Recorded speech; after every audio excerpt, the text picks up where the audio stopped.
Assalamualaikum warahmatullahi wabarakatuh ya. Ketemu kembali dengan saya di channel Pangeran Surya Putung. Gimana kabarnya teman-teman, sehat? Mudah-mudahan selalu diberi kesehatan, dilancarkan semuanya teman-teman.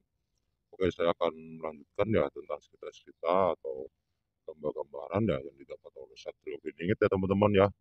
Jadi SP melihat seorang syekh ya teman-teman ya. Seorang syekh, nggak saya sebutkan namanya ya, berbicara sama SP ya teman-teman ya. Kebaikan dan keburukan itu punyaannya Allah ya. Manusia hanya menerka-nerka, tapi Allah tidak. Allah itu pasti, namun pada dasarnya kita diturunkan ke bumi bukan cuma untuk itu saja ya. Jadi sebagai laki-laki itu harus punya pendirian dan jaga lisannya agar ucapan-ucapan yang kita lontarkan itu dapat diterima oleh manusia ya, oleh orang ya.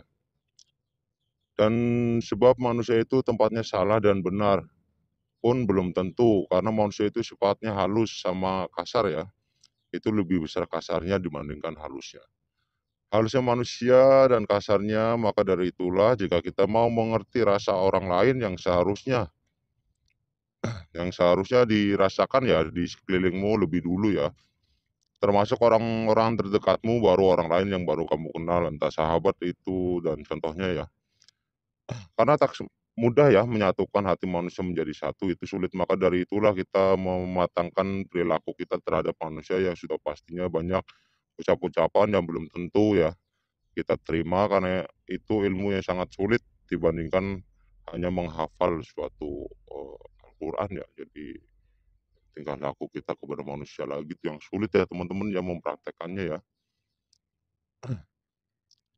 Dan juga ada seorang syekh juga yang nggak saya sebutkan menunjukkan sesuatu kepada SP ya, seperti logam apa gimana saya kurang tahu ya, yang jumlahnya tidak sedikit. Aku mau nanya, apakah kamu suka sama logam tersebut yang bisa membuat kamu bisa menjadi seorang raja? Itu kata seorang syekh ya teman-teman ya. Kata SB, nanti saya tanyakan kepada pendampingku dulu, dan kata Syekh, tak usah kau tanyakan sama beliau. Aku tahu siapa dirimu, siapa pendampingmu. Beliau imannya kuat, tak mudah goyah atau tergiur ya. Karena dari bangsanya beliau pun memang orang kaya ya. Bahkan yang ada orang-orang yang minta tolong sama beliau. Yang aku tanyakan itu kamu, bukan beliau, kata seorang Syekh tersebut. Apakah kamu mau, kata sosok tersebut ya. Dan SP menjawab ya, SP mau mau tindaknya itu adalah hak yang konon katanya bisa membuat atau merubah dengan keadaan yang lebih baik ya. Karena Allah Ta'ala, aku insya Allah mau. Namun jika bukan karena itu, entah memang kenapa Syekh pertama bertanya sedemikian. Dan aku ingin seorang Syekh itu bilang ya, aku ingin mengetes seberapa besarnya keimananmu, goyah tidaknya akidahnya, kata seorang Syekh tersebut. Dan juga ada sosok lelaki ya. Sosok lelaki memberitahukan kepada SP dengan gerakan simbol ya. Ada ladang yang berlingkar seperti segitiga, dan di ladang tersebut ada padi ya yang baru ditanam oleh sosok lelaki tersebut, dan melubangi ya ladang tersebut dengan cara seperti nyerong ya teman-teman ya. Seperti nyerong cara melubanginya. Habis itu airnya langsung turun ke dalam tanah ya. Dan beliau menjelaskan tentang cara melubangi tanah dengan gaya dengan cara nyerong tersebut ya. Karena dunia sekarang banyak yang nyerong katanya, sehingga air tersebut langsung mengalir. Jika memang mau melubanginya lurus pun juga bisa ya. Tapi kamu tahu kan apa maksudku, SP, kata sosok lelaki tersebut ya. Sebab tak mudah menjalankan tugas tanpa tempat ya, tanpa tangan kanan dan tanpa singgasana. Itu lebih mudah sebenarnya untuk bergerak, sebab belum diketahui banyak orang. Nah, tinggal cara kamu saja seperti apa yang kamu tahu ya. Yang kamu tahu dan bisanya kamu gimana ya. Karena kamu memegang kunci-kuncinya itu lebih mudah untuk kamu melangkah, kata sosok lelaki tersebut. Namun jangan gampang tergoda oleh dunia ya, karena itu yang akan menghancurkan akidahmu. Saya mempunyai banyak kekasih, tapi yang aku sangat cintai dan aku sayangi itu kekasih pertama aku yang selalu menguatkanku di dalam benteng-bentengan seorang ratu, karena dialah aku menjadi kuat, kata sosok lelaki tersebut ya teman-teman ya. Dan juga supaya diperlihatkan ya, ada tempat yang menuju ke rumah ratu titik-titik nggak saya sebutkan. Itu diperlihatkan ya jalan yang sangat cantik yang dihiasi lukisan dan kaca yang jernih, di dalamnya seperti istana yang mewah ya. Sehingga orang yang mau masuk pun sangat segan, padahal di situ hanya sebuah tempat singgahan ya, bukan sebuah masjid ya. Itu kata Ratu titik-titik ya. Janganlah hanya memandang benda, karena itu nggak baik untuk diri kita.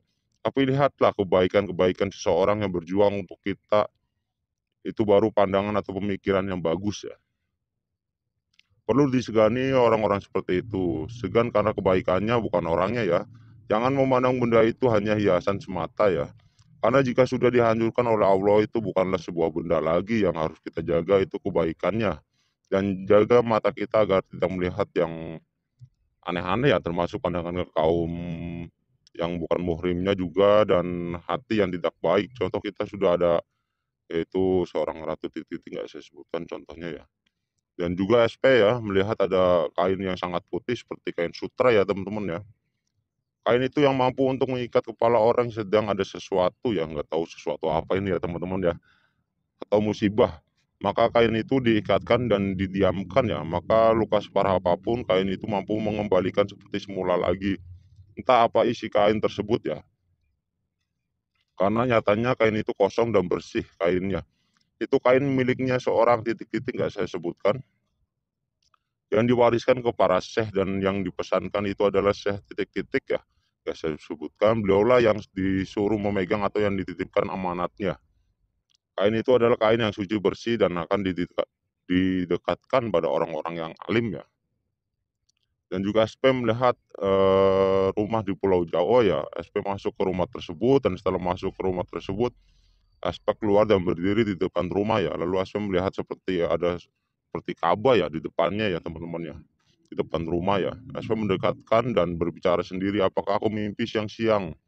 Aku melihat seperti Ka'bah ya. Semakin SP mendekati Ka'bah tersebut teman-teman ya, SP sudah tidak di rumah tersebut ya. Beliau langsung berada di Mekah ya. Setelah sampai di Mekah, ternyata banyak yang menunggu SP di tempat tersebut ya. Banyak para wali, para syekh, dan imam-imam terbesar di alam sana yang menunggu SP hanya untuk meminta izin bertasbih ulumikul kalam ya. Karena semua para wali lah yang menunggu kedatangan SP dengan menyebut SP lewat gambaran Ka'bah ya. Sehingga langsung sampai ke tempat masjid Mekah. Ternyata banyak yang menunggunya ya, karena meminta izin untuk itu, dan setelah urusan sudah kelar ya, semuanya SP diantar pulang oleh para ulama-ulama ya, dengan ke tempat semula ya teman-teman ya. Oke, buat teman-teman semua ya, sebelumnya saya minta maaf kalau ada salah-salah kata, kita kaji lagi, kita dalami lagi ya teman-teman ya. Jadi daya pandang spiritual seseorang itu nggak sama ya teman-teman ya. Kita ambil yang baik-baiknya, kita buang yang buruknya. Jadi bukan sebagai bahan perdebatan ya teman-teman ya, bukan bahan perdebatan, kita ambil yang baik-baiknya aja lah. Jadi anggap aja sebagai dongeng ya, nggak bisa dipercaya 100%. Oke, buat teman-teman semua ya, makasih banyak ya yang udah subscribe, yang udah komen dan like ya. Mudah-mudahan selalu diberi kesehatan, dilancarkan semuanya. Oke, nanti kita kembali lagi ke bagian-bagian selanjutnya ya. Oke, assalamualaikum warahmatullahi wabarakatuh.